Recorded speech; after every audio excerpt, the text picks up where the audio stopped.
Good evening, this is Kavi Priya, Assistant Professor EC Department. I am going to discuss about the topic basic components of electric circuits. Under that, we are going to discuss about the charge, current, voltage and power, units and scales of charge, current, voltage and power. So first, what is a charge? Charge is one of the most fundamental concept in the electric circuit analysis. Is a main important thing in analyzing the electric circuits. There are two types of charges, a positive and negative charge. Positive charge corresponds to proton and negative charge corresponds to electron. There are many devices in which positive charge motion is important to understand the internal operation. But to external to the devices, we typically concentrate on the electrons which flow through the connecting wires. Although we continuously transfer charges between different parts of a circuit, we do nothing to change the total amount of charge. And next is a charge SI unit and representation. In other words, we can say that charge can neither be created nor be destroyed.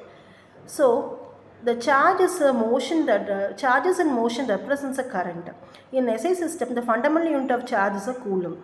The quantity of a charge that does not change with time is typically represented by capital Q.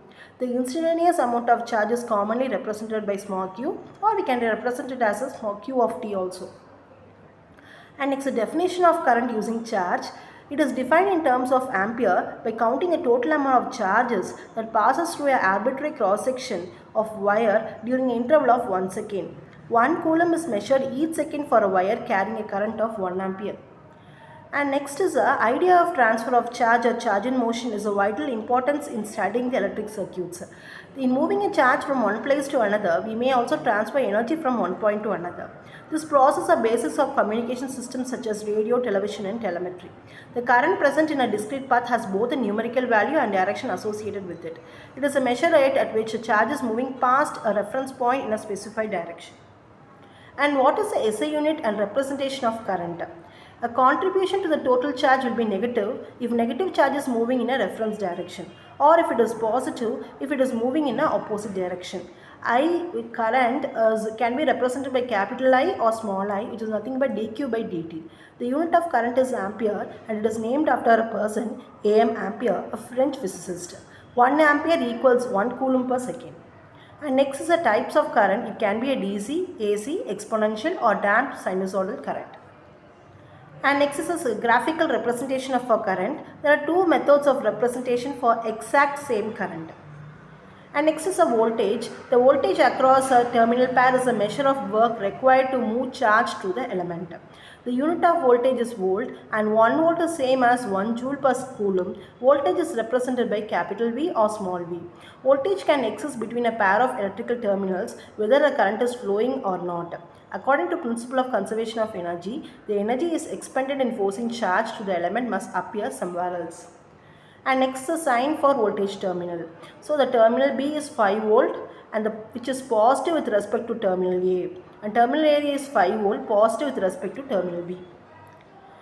And we have the sign for voltage terminal. There are inadequate definitions for voltage. A correct definition includes both a symbol for the variable and plus minus sign minus symbol pair. And next is a power. If 1 joule of power is expended in transferring 1 coulomb of charge to a device in 1 second, the rate of energy transfer is 1 watt. The absorbed power must be proportional both to the number of coulombs transferred per second and energy needed to transfer 1 coulomb through the element. P is equal to V into I. And next is a sign for power terminal. If the current arrow is directed into the plus mark terminal of an element, then P is equal to VI yields the absorbed power. If current arrow is directed towards a positive terminal of the element, then P is equal to VI yields the supplied power.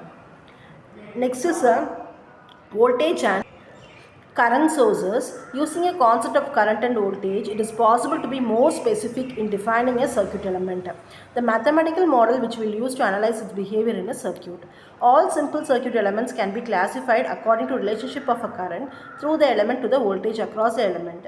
The sources are classified as independent source and dependent source. Independent voltage sources is characterized by terminal voltage which is completely independent of current passing through it. Independent current source, in case of independent current source, the current through the element is completely independent of the voltage across it. And next is a dependent source, the dependent or control source in which source quantity is determined by voltage or current existing at some other location in the system. To To distinguish between a dependent and independent sources, diamond symbols are introduced. K is a scaling constant, G is a scaling factor A by V, and R is a scaling factor V by A. First one is the current control current source, second one is the voltage control current source, third is the voltage control voltage source, and fourth is the current control voltage source. So that's all about the basic components of electric circuit. Under that we have seen what is the representation, what is the definition and notation of voltage, current, power, and we have seen what are the different types of voltage and the current sources. We have seen the independent voltage source and dependent voltage source, and we have seen about the current sources. Thank you.